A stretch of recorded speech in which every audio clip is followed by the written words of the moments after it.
G'day guys, you're back with MiracleMAX. Welcome. A customer has bought in a Craftsman ride-on mower with a 21 horsepower Briggs Stratton engine attached to it.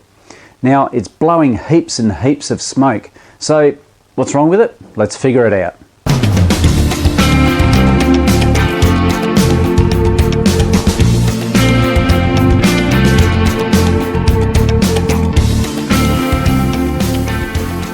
Rather than just going ahead with the job, we should actually diagnose the fault, shouldn't we? We should recreate the fault that the customer is complaining about. This should be fun. What he has stated is if he keeps the oil level fairly low, then the engine doesn't smoke. As soon as he puts it up to the correct level, smoke everywhere. So let's see if we can recreate that and, more importantly, diagnose what the problem is. This is the level that the customer has been running his engine at for quite some time. And in my opinion, that's just playing with danger. This is where it should be way up here, and he's got it almost at the low mark, so that's really dangerous. Okay, so let's just top it up and see what this actually does, and more importantly, why does it do it? Let's diagnose the fault. Now that we've got this up to pretty much the correct level, we'll take it for a quick spin and see what it does. So is the customer exaggerating? Let's find out.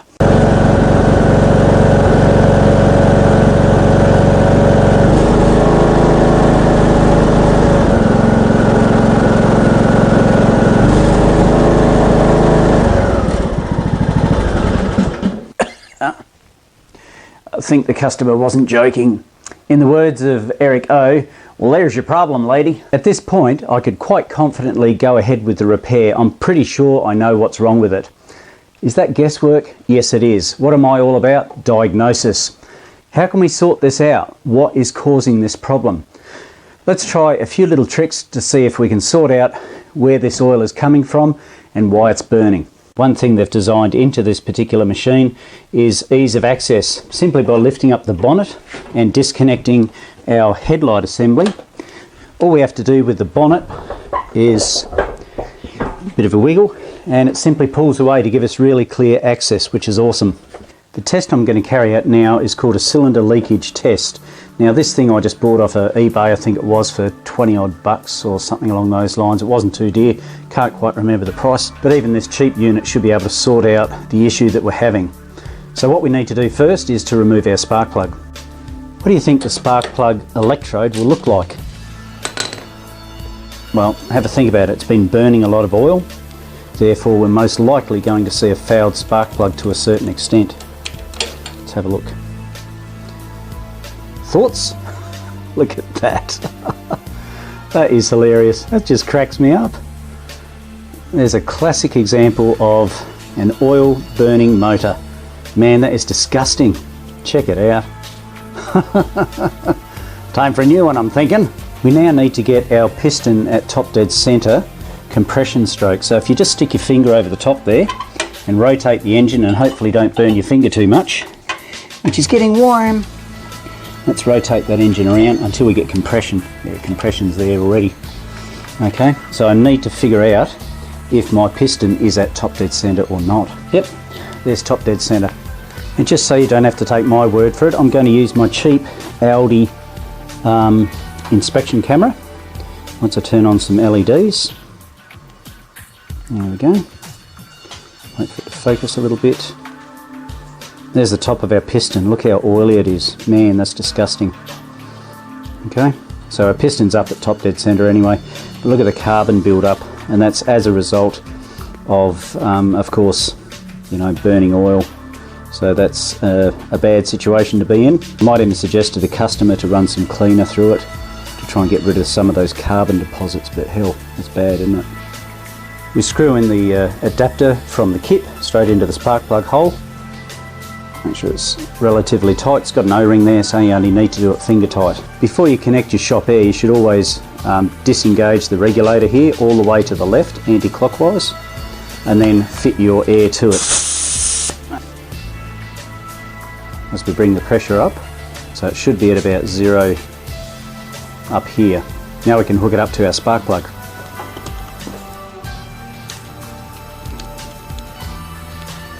Alright, if I bring up my regulator down the bottom here, have a listen. And keep an eye on here, this is the percentage leakage that we have at the moment. It's pretty much 100% leakage, isn't it? Alright, so where's that noise coming from? Let's have a look. The engine hasn't turned around, so we should be able to figure out where it's actually coming from, but it's almost 100% leakage, isn't it? If we pull off our filler cap, hear the pressure difference? That's insane. Hear that? Yep.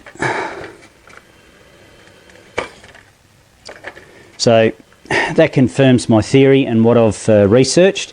It appears to be a blown head gasket in this particular case. First things first, we have to remove our air cleaner box assembly, and that's simply undoing these nuts here. And then the air filter itself comes out. Shove that to one side. Air filter should pull up like that. One thing to keep in mind, that there is a little screw down here, just down here, so don't try and pull all the cover off without undoing that screw. Yeah, that fella there, just make sure you don't forget that one. You don't want to break the cover itself. To remove the cover itself, it's just a matter of a series of bolts, 2 at the front, 2 at the rear. Not sure if there's any more around the side, but that should be about it, I'm thinking. And don't forget that fella there, like I said. Also be aware that the back 2 bolts on the cover are longer than the front 2. So once all those bolts are off, just a matter of lifting the cover off. Oh look, we have a little friend. He's come to join us. Well, part of a friend. I thought I smelt barbecue rat. Here you come, little fella. Barbecue mouse at least. Not nice. Especially for him. The part that we need to remove is the actual head, and that's held down by a series of bolts through here. Of course, our exhaust manifold together with our inlet manifold will need to be pulled off together with our rocker cover. Now that I've removed my exhaust manifold together with my inlet manifold and this bracket over the top that the spark plug lead goes under, just keep that in mind, I can now pull off my rocker cover. You may or may not get some oil coming out of the rocker cover here, but it doesn't hurt to have a tray just below to capture any oil that's being spilt instead of going all over their frame.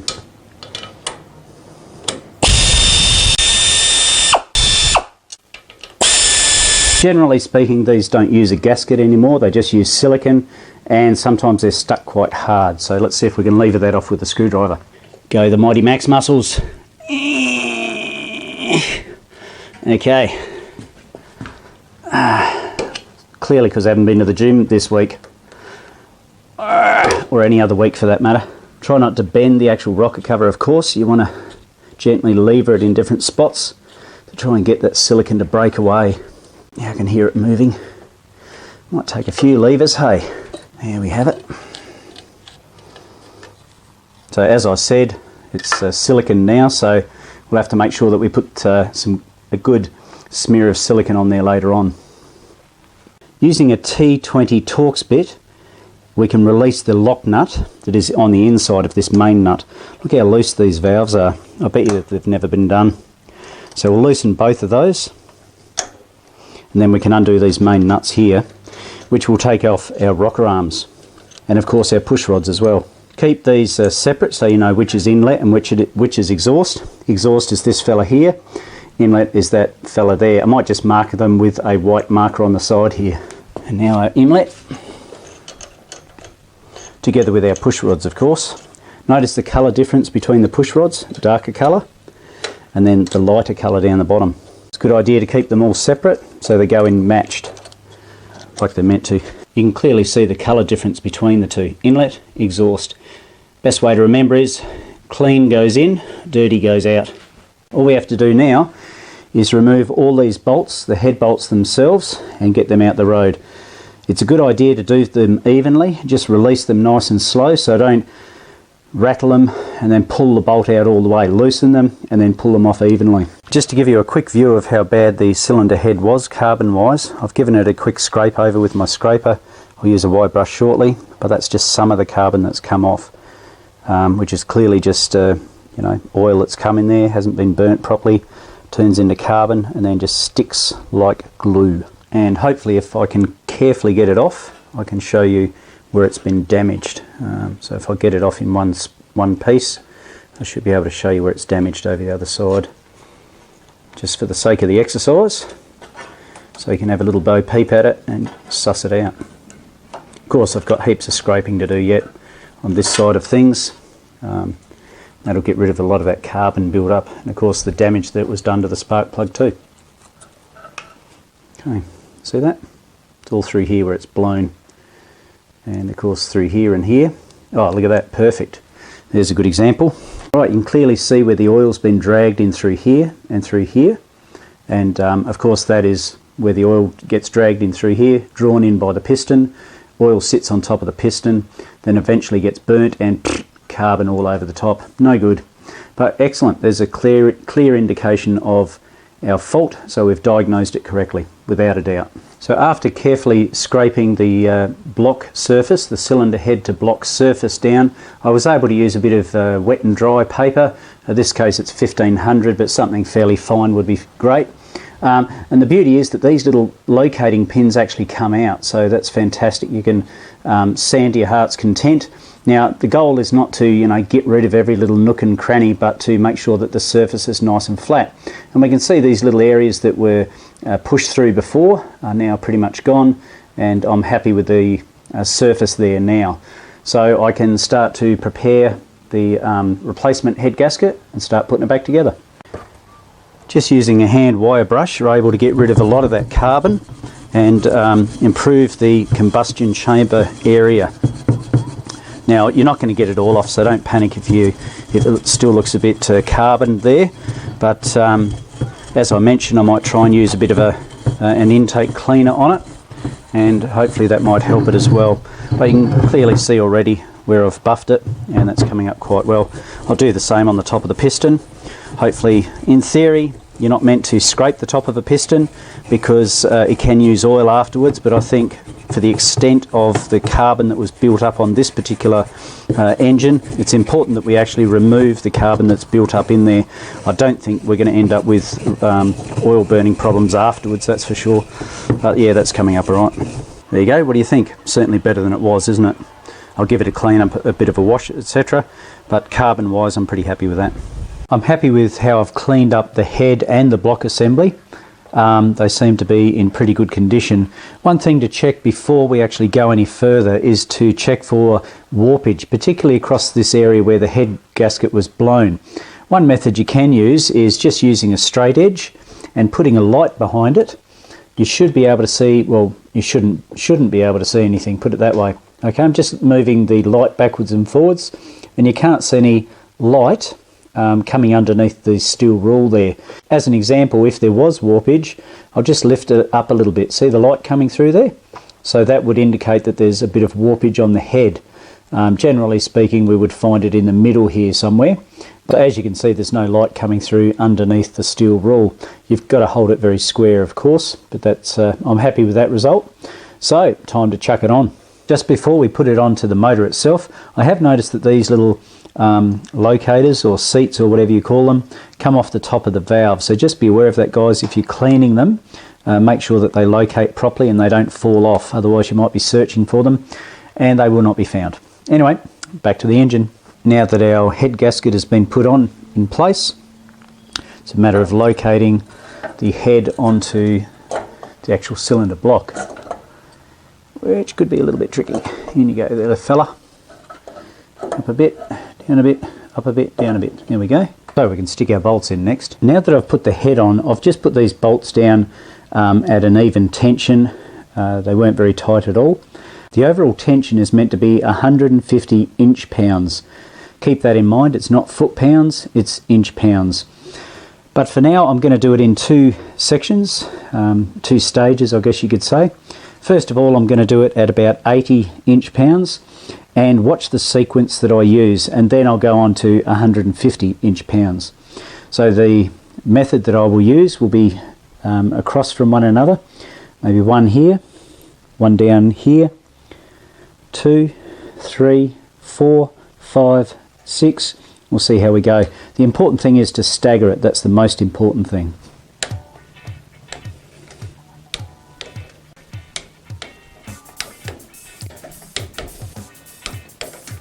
Okay, that was my 80 inch-pounds. I'm now going to go up to my 150 inch-pounds. and use the same sequence.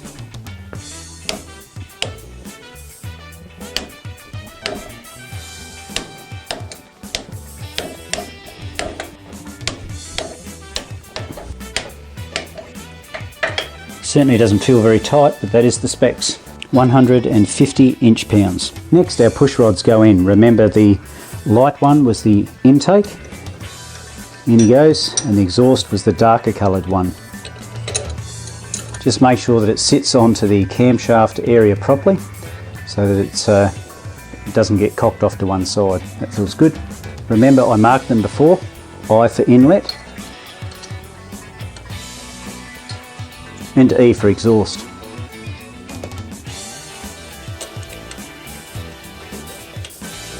We now have to set the valve clearances to make sure that there is a specific gap between the rocker arm and the top of the valve. In this particular model, it is 3 to 5 thou on the inlet and 5 to 7 thou on the exhaust. There's two methods that you can use to set up the valves here. You can have the piston at top dead center like we have right now, or you can do the one up, one down method. I'll just show you that. So in other words, when one valve goes all the way down, like this here, it's all the way at the bottom, you set this valve here. Now remember, this was our inlet valve. That was the one that was between 3 to 5 thou, so I'm going to do it at 4 thou. By inserting our feeler gauges in between the rocker arm and the valve head, or stem I should say, we can get a proper feel for it. That doesn't feel too bad, so what I'm going to do is just tighten up the lock nut. So I hold my adjusting nut, this is my adjusting nut, then I use my Torx bit to just tighten that up like that. How does that feel? Not too bad, maybe a fraction loose.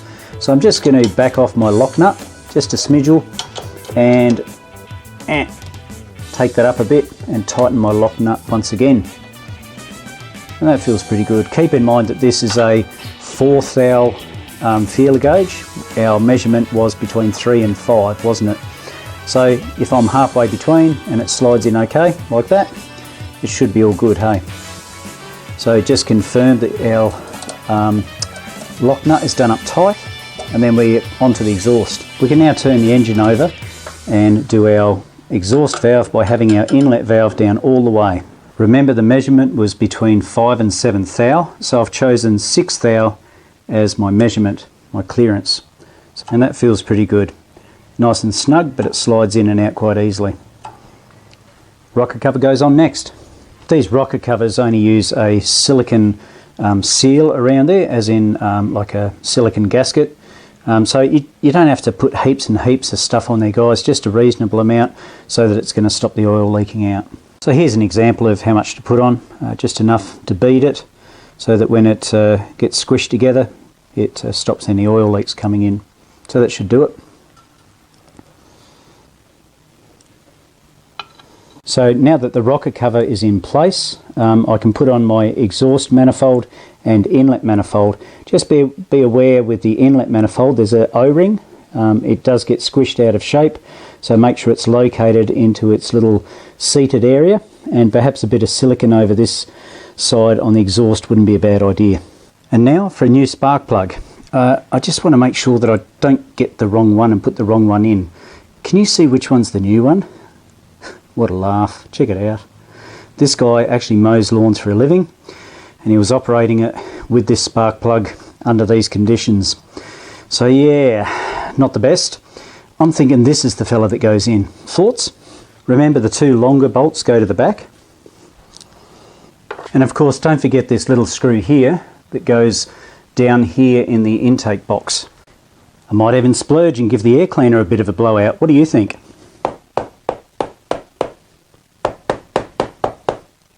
I think so. Now, I don't know about you, but when I hand something back to a customer, I like them to look at the engine and say, hey, someone has been here and they care about what they've done to my engine. So I always give it a good clean down, regardless of if I've actually worked on the engine or not. If I'm doing servicing or whatever, give it a good clean down so it looks as if you've been there, and it gives the impression, or it says, hey, I care. So I guess the important thing now, does the thing start? And am I going to be happy with the results? More importantly, is the customer going to be happy with the results? Let's see how easy it starts.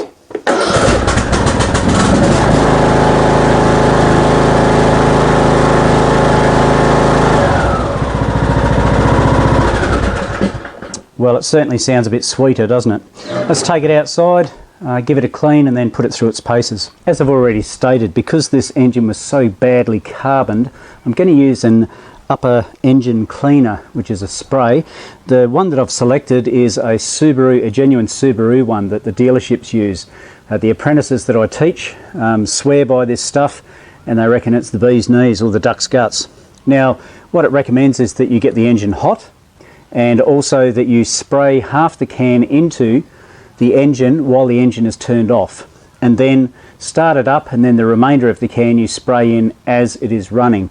So I'll do that now. I'll just get it warm for half a sec, and then I'll just turn it off and spray it in with the throttle held open. It doesn't take long for these air-cooled engines to warm up, so that should be okay. I'll open the throttle. That should be enough. Let's give it a whirl. Well, time is up. Time to start it. I suspect there'll be a fair bit of smoke, and of course once I start pouring in the rest of it, we'll have a fair bit of smoke. So something to keep an eye on.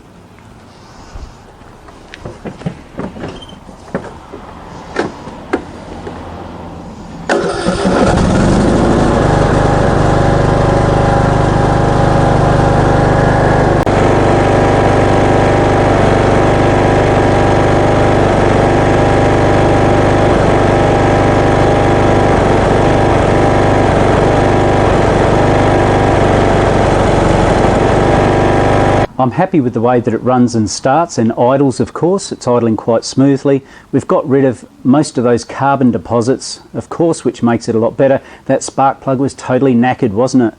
She was absolutely had it. So replacing the spark plug, getting rid of the cause of the carbon build-up is the important thing, and then using a cleaner like this is important.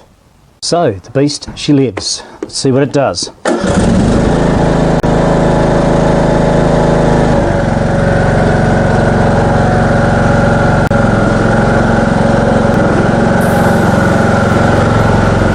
Sure, you would agree that this poor little Craftsman with a Briggs Stratton engine was struggling to survive.